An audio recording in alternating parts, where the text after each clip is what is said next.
Hai guys, di video kali ini gua akan membahas tentang generasi keempat K-pop. Kenapa bang? Kok lu tiba-tiba kepikiran untuk ngebahas topik ini? Karena beberapa kali gua lihat di portal berita muncul perdebatan apakah generasi keempat K-pop itu sudah dimulai atau belum gitu. Ada orang-orang yang beranggapan bahwa generasi keempat itu udah mulai dari beberapa tahun yang lalu. Ada juga yang beranggapan belum, masih berada di generasi ketiga sekarang tuh dan sedang menuju ke generasi keempat. Karena di Korea sendiri juga ada perdebatan itu gitu. Gua ngeliat portal berita yang bilang katanya Kanye udah bilang kalau sekarang tuh generasi keempat. Pernah juga gue baca portal berita yang bilang kalau Kanye juga beranggapan bahwa sekarang itu masih generasi ketiga dan akan segera masuk ke generasi keempat. So makanya di video kali ini gue akan mencoba menjawab perdebatan itu tadi. Benarkah K-pop sudah masuk generasi keempat atau ternyata masih belum? Dan guys, yang harus kalian ketahui bahwa batas-batas antar generasi ini tidak pernah benar-benar ditentukan secara tertulis. Ini bukan batas formal gitu, bukan sesuatu yang diresmikan gitu. Jadi memang tidak ada bukti otentiknya gitu. Jadi nggak usah menganggap diri lu yang paling benar gitu. Gua hanya akan menjabarkan hal-hal yang gua tahu dari apa yang gua baca dan apa yang gua tonton dari sumber-sumber yang jelas seperti video di KDK TV yang ini. So guys, gue berharap kalian menonton video ini sampai habis supaya tidak ada kesimpang siuran informasi gitu. Karena di sini gue hanya akan membeberkan fakta-fakta sejarah K-pop gitu. Dan kalian yang akan menyimpulkan sendiri apakah generasi keempat K-pop memang sudah dimulai atau belum. Jadi nggak usah berpanjang lebar lagi, mari kita langsung aja masuk ke videonya. Jadi gini guys, K-pop itu belum ada di tahun 80-an gitu. Di tahun 70-an belum ada. K-pop itu baru ada di tahun 90-an di Korea sana gitu.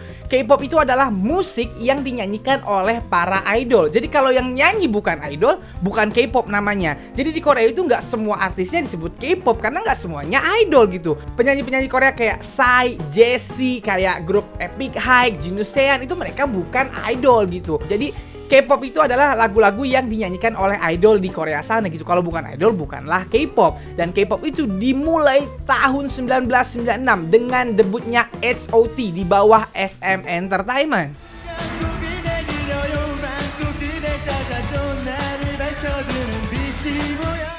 Nah, H.O.T inilah idol K-pop pertama guys. Mereka yang memulai generasi pertama K-pop. Mereka grup pertama yang disebut sebagai idol. Dan H.O.T inilah yang menjadi DNA-nya K-pop. Mereka yang menunjukkan bahwa satu grup itu ada main vokalnya, ada main rappernya, ada main dancernya gitu. Tampilnya nyanyi, nge-rap sambil nari gitu. Dan mereka juga yang menunjukkan dua konsep. Konsep cool dan konsep cute. Nah, jadi yang memulai semua kultur K-pop ini adalah H.O.T di bawah SM Entertainment. Nah, SM inilah yang pertama kali membentuk grup idol di Korea hingga akhirnya jadi K-pop seperti sekarang. Makanya Lee Sung-man disebut sebagai pendirinya K-pop gitu di Korea karena memang dia yang memulai semuanya. Nah, setelah debutnya H.O.T ini mulai muncul perusahaan-perusahaan lain yang tadinya cuma mendebutkan penyanyi-penyanyi biasa atau grup hip hop atau grup biasa gitu, akhirnya ikutan mendebutkan grup-grup idol gitu. Akhirnya muncul grup-grup idol seperti Sech Kids, Shinhwa, G.O.D, ada girl group juga seperti SES dan Vin KL. Dan mereka semua itu debut di tahun 96 sampai 1999 tuh di rentang waktu tersebut gitu. Nah, masuk ke era tahun 2000-an. Di tahun 2000-an apakah langsung masuk generasi kedua, Bang? Enggak. Di tahun 2000-an masih dianggap sebagai generasi pertama karena generasi pertama masih terkenal di tahun 2000-an. Tapi di tahun 2000-an ini muncul kultur baru di K-pop gitu. Tadinya K-pop itu hanya idol-idol grup isinya. Akhirnya di tahun 2000-an muncul idol-idol solo ditandai dengan debutnya BoA di bawah SM Entertainment lagi. Akhirnya setelah BoA muncullah nama-nama seperti Rain dan Lee Hyori. Nah, kemunculan idol-idol solo di awal tahun 2000-an ini disebut sebagai penghantar generasi 1 ke generasi kedua. Banyak juga yang bilang sebagai generasi 1,5. Terus generasi kedua K-pop itu dimulai sejak kapan, Bang? Banyak yang bilang bahwa generasi kedua K-pop itu dimulai sejak tahun 2004. Sejak debutnya boy group dari SM Entertainment lagi, yaitu TVXQ.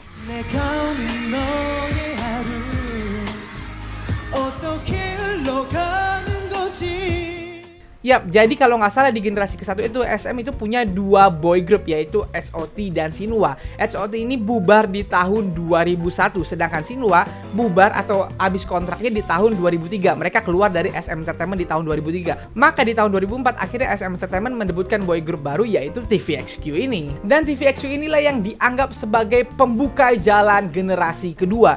Sejak munculnya TVXQ akhirnya muncul era baru, muncul boy group baru yang lebih menjamur lagi. Akhirnya muncul grup-grup K-pop lain seperti Super Junior, Big Bang, 2PM, SHINee, ada juga girl group seperti SNSD, 2NE1, Wonder Girls, Kara gitu. Ada juga soloist seperti IU, ada juga band. Akhirnya ada juga band K-pop, band yang isinya idol seperti FT Island dan CN Blue.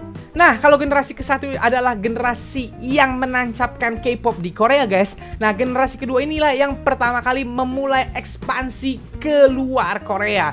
Mereka yang melebarkan sayap ke Jepang, ke Cina, ke Asia Tenggara, bahkan ke Eropa dan Amerika. Mereka yang memulai semuanya tuh di zaman internet baru-baru mulai. Masih lemot, inget banget gue zaman itu susah banget masih untuk mendapatkan informasi-informasi K-pop gitu. Semuanya masih bergantung sama media konvensional seperti TV maupun majalah-majalah saat itu. Saat itu ada majalah namanya Majalah Gaul yang K-pop pertama pasti langganan untuk mendapatkan informasi K-pop dari situ gitu.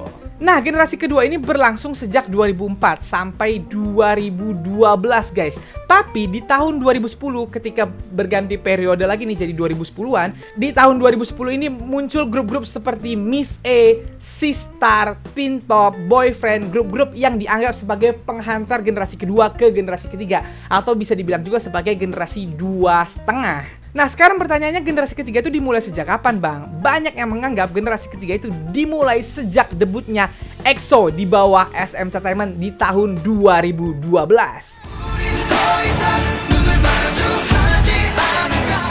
Yap, debutnya EXO di tahun 2012 ini dianggap banyak K-popers sebagai penanda dimulainya generasi ketiga. Sejak EXO debut, akhirnya muncul grup-grup lain seperti BTS, Twice, Blackpink, Red Velvet, iKON, Seventeen, dan lain-lain. Generasi ketiga inilah yang gue sebut sebagai generasi Android, karena saat generasi ketiga ini muncul, handphone Android udah muncul gitu, dan internet semakin besar dan semakin besar, semakin mudah mendapatkan informasi tentang K-pop, dan K-pop blow up. Mereka menjadi sangat besar dan akhirnya dikenal lebih mainstream di banyak negara. Bahkan K-pop di bawah generasi ketiga berhasil menembus pasar Amerika. Sekarang udah banyak banget artis K-pop atau idol K-pop yang bisa debut di Amerika, yang bisa promosi di Amerika. Itulah hebatnya generasi ketiga ini. Nah, sekarang pertanyaannya, banyak yang bingung apakah generasi ketiga ini sudah berakhir atau belum, dan sudahkah generasi keempat itu dimulai gitu. Karena bingung juga, karena generasi ketiga sekarang masih kuat banget powernya gitu, tapi ada yang bilang generasi keempat dimulai.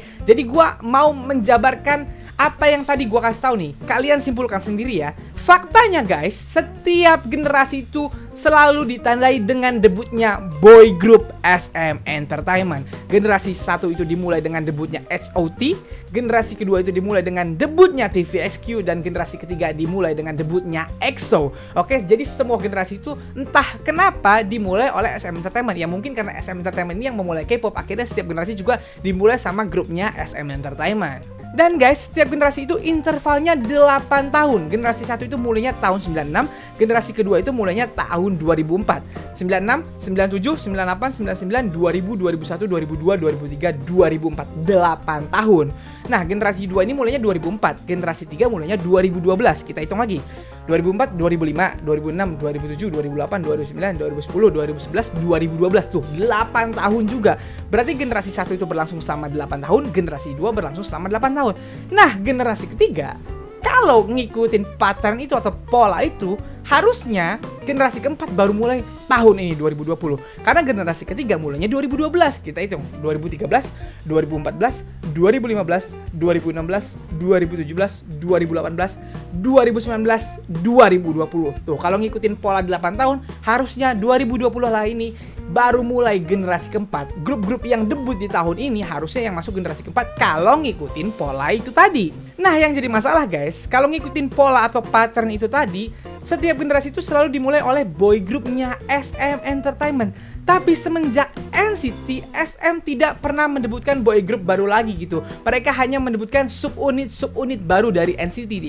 Jadi tidak ada tuh yang namanya boy group baru SM Entertainment, dan sampai detik ini belum ada kedengeran SM akan segera mendebutkan boy group baru. Malah yang kedengerannya adalah subunit baru NCT yang akan segera dibentuk gitu. Jadi kita kan bingung, generasi keempat ini udah mulai apa belum gitu. Sedangkan di luar sana sudah banyak spekulasi yang bilang katanya generasi keempat itu udah mulai dari Stray Kids debut tahun 2017 gitu. Tapi yang bikin bingung, kalau memang Stray Kids ini penanda generasi keempat, berarti generasi ketiga cepet banget dong, cuma 5 tahun. Dari 2012 ke 2017 kan, 2013, 14, 15, 16, 17. Kecepetan dong generasi ketiga gitu. Dan di tahun 2017 juga banyak grup-grup K-pop itu baru bener-bener naik namanya. Seperti BTS tuh baru bener-bener di notice di Amerika tahun 2017 kan. Blackpink baru debut 2016, 2017 tuh baru bener-bener terkenal. Twice juga gitu. Jadi 2017 tuh masih bisa dibilang era kemasannya generasi ketiga gitu. Tapi ada juga yang bilang dimulainya generasi keempat karena mulai debutnya Stray Kids gitu. Banyak yang bilang kan sekarang kalau Stray Kids, ITZY, apalagi AB6, nama-nama grup itu udah masuk ke generasi keempat gitu. So balik lagi ke pattern atau pola tadi gitu. Memang SM tidak mendebutkan boy group baru tahun ini, tapi SM mendebutkan girl group baru tahun ini yang bernama aespa. Jadi gue beranggapan bahwa aespa inilah pertanda generasi keempat dimulai, dan bener-bener generasi keempat tuh baru mulai di tahun ini menurut gua gitu. So guys, itulah fakta-fakta sejarah K-popnya. Di sini gua nggak bisa menganggap pendapat gua bener gitu ya. Gua nggak bilang kalau generasi keempat tuh memang benar dimulai tahun 2020 nih, bukan di tahun 2017. Gue cuman menyebutkan apa yang jadi pikiran gua, apa yang jadi opini gua gitu. Nah, gua pingin kalian menyimpulkan sendiri. Kalian yang nonton silahkan komen di bawah. Menurut kalian generasi keempat itu kapan dimulainya? Apakah kalian ngikutin apa yang pernah kalian baca kalau generasi keempat itu dimulai sejak 2017? Atau baru dimulai tahun 2018 ternyata? Atau ternyata baru dimulai tahun 2019? Silahkan komen di bawah. Kalau kalian setuju sama gua, ya alhamdulillah kalau itu. Kalau nggak setuju, ya nggak apa-apa juga. Jangan sampai perdebatan ini bikin kita berantem loh ya. Karena perdebatan ini nggak menghasilkan apa-apa. Lu bener pun atau salah pun nggak akan merugikan. Lu kalau bener nggak akan menguntungkan lu nggak akan dapat duit, lu nggak akan dapat pahala juga. Ini jadiin bahan perdebatan yang have fun aja, yang seneng aja gitu. Jadi nggak usah pakai berantem berdebatnya, oke? So, gua sangat menunggu jawaban kalian di kolom komentar di bawah. Gua sangat tunggu jawaban kalian. Kalian setuju generasi keempat sudah mulai atau belum, atau baru mulai tahun ini? Jadi sangat gua tunggu jawaban-jawaban kalian. Nah guys, segitu aja video gua kali ini. Kalau suka video ini silahkan like dan share ke teman-teman K-popers lo. Kalau lo mau kenal gua, lo bisa follow gua di Instagram. Dan kalau belum subscribe channel gua, silahkan di subscribe. Sekian dari gua. Bye.